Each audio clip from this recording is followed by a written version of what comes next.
Minecraft is a game that can be quite hard to master. Because of this, there are many things that only pro players can do. So, today we're going to be taking a look at the things that only pros can do. Unfortunately, Sub, you are no pro, but I'm sure you'll try to at least resemble one. Strap on your diamond boots and grab your water bucket, because we're jumping right into it. Number 1. The MLG Water Bucket. This is a trick that the pros use to not receive any fall damage. It's quite difficult, requiring both good timing and precision. MLG stands for Major League Gaming. In this case, it refers to the pro move of using a water bucket. This trick can be used when falling from any height, getting hotter the further they fall. Essentially, what needs to be done is that you place the water below your feet as you land. This takes quite good timing, but with a fair amount of practice, you can do it like the pros. Number 2. Building complex redstone creations.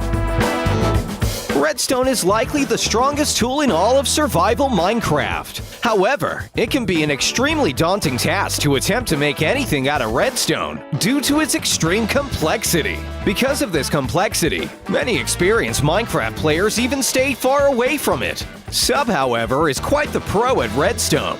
After all, someone with this much Minecraft experience should surely know what he's doing. You've been working on that device for quite some time, Sub. Can I take a look at what it is? Oh, Sub. Number 3. Placing a block to land on as you fall. Well, there isn't a name for this that I know of. The technique is something very few players can say they have done. This technique can be a lifesaver in certain situations. This can be a fairly common occurrence in Sky Wars and Bed Wars, due to the real possibility of getting launched into the void by an opponent. First, recognize that you're falling and spot the closest block surface. If you've been paying attention, you should already know where you're falling from. If you're lucky and have done it properly, you should land on top of the blocks you placed and not fall to your death. Give it a try and keep practicing. Number 4. Speed bridging. When bridging a divide, often players simply hold shift and place blocks behind them. However, this is quite slow, so surely pro players have techniques to speed up the process. The idea behind speed bridging is to let go of shift between blocks. The goal is to increase the overall speed to be as close as possible to walking speed instead of sneaking speed. This is important because while sneaking, the player's movement speed is only 1.3 blocks per second, while walking speed is 4.3 blocks per second. This means that an optimal speed bridge using this method is more than 3 times faster than regular bridging. In single player, it's mostly useless, but in anything competitive, any advantage is very important. Number 5. Diamond blocks used for decoration. Sub here is a bit of a noobish player sometimes. He's known to be a bit poor due to his bad habit of unfortunate deaths. However, pro players tend to avoid dying, and due to this often have vast stockpiles of excess diamonds. Due to the mending enchantment, pro players pretty much never need new tools or armor, which leads to diamonds becoming next to useless. Once a pro player has gotten to this point, they're perfectly fine with using diamond blocks as a decorative block in their builds. With your help, someday Sub might actually get to the point where he can afford that too. Hit the subscribe button to help him out. Number 6. Real-time parkour course. One difficult, yet highly useful skill that many pro players have is the ability to place down a parkour course in front of them as they run. What I mean by this is that they can adjust the terrain to fit their needs. For example, you see that lake behind you, Sub? It's quite shallow, isn't it? Well, what do you think would be the fastest way to traverse it? No, Sub, that isn't it. In fact, that's one of the slowest. You can only swim 2.2 blocks per second, which is far slower than 5.6 of sprint jumping. So that is exactly what to do. You need a sprint jump across the water, Sub. Just sprint jump forward, and then place a block below you to land on. And then repeat. Nice! You're getting the hang of it. Number 7. Making a perimeter.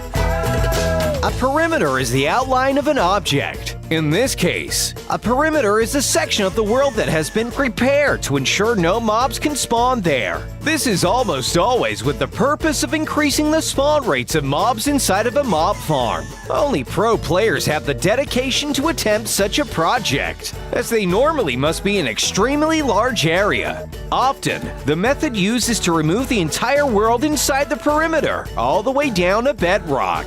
This can mean destroying millions of blocks, and is often done with the use of complex redstone machines. Because a perimeter is only really needed when making a huge farm, and due to the sheer amount of work that goes into it, pretty much only pro players can make them. Number 8. Aiming with a bow. Sure, anyone can aim with a bow, but only the pros can hit targets consistently at long range. Sub, you've been practicing for the last couple of hours trying to hone your skills. Well, you see that target about 50 blocks away. Well, have a go at it. Oh. Well, it seems you still have some more practicing to do before you'll be considered a pro archer. Keep at it, though. I'm sure you'll get better, Sub. Number 9. Obtaining the How Did We Get Here advancement. Minecraft has plenty of advancements, which can be quite difficult to get. However, none is harder than the How Did We Get Here advancement. To get it, you must have every single possible survival potion effect at the same time. Some of these are easy, such as strength or regeneration, which you can just brew yourself. However, some of the effects require specific mobs to be present. These include Mining Fatigue, Wither, Dolphin's Grace, and Levitation. In order to achieve this, you must capture and move the Wither Skeleton, Dolphin, Elder Guardian, and Skulker to the location you attempt this advancement. Besides these effects, you also need conduit power and haste, requiring a conduit and a full beacon. This setup is absolutely insane, and only the best of the best have ever gotten this advancement. Number 10. A full beacon. Obtaining a full beacon is quite a difficult task. Well, it isn't necessarily something that only pros can do. It is quite a challenging feat that only a small percentage of players accomplish. To obtain the beacon, you must kill the Wither boss, which means obtaining 3 Wither skeleton skulls. This isn't exactly a quick process, and due to it being in the Nether, isn't the safest process either. Once you've killed the Wither, you then need 164 blocks of valuables, such as iron, gold, or emeralds. While you could make a full diamond beacon, that would be a feat in itself. 164 blocks are quite a lot. 1,476 ingots to be exact. Number 11. Beating the Ender Dragon. Well, this is the final boss, and ultimately somewhat of an ending to the game. A surprising amount of players never make it this far. Well, definitely this is not something that only pros can do. It is something that pros consistently do quite early into their playthrough of the game. A skilled player should really be able to achieve this milestone in less than 8 hours. Number 12. Swimming in lava.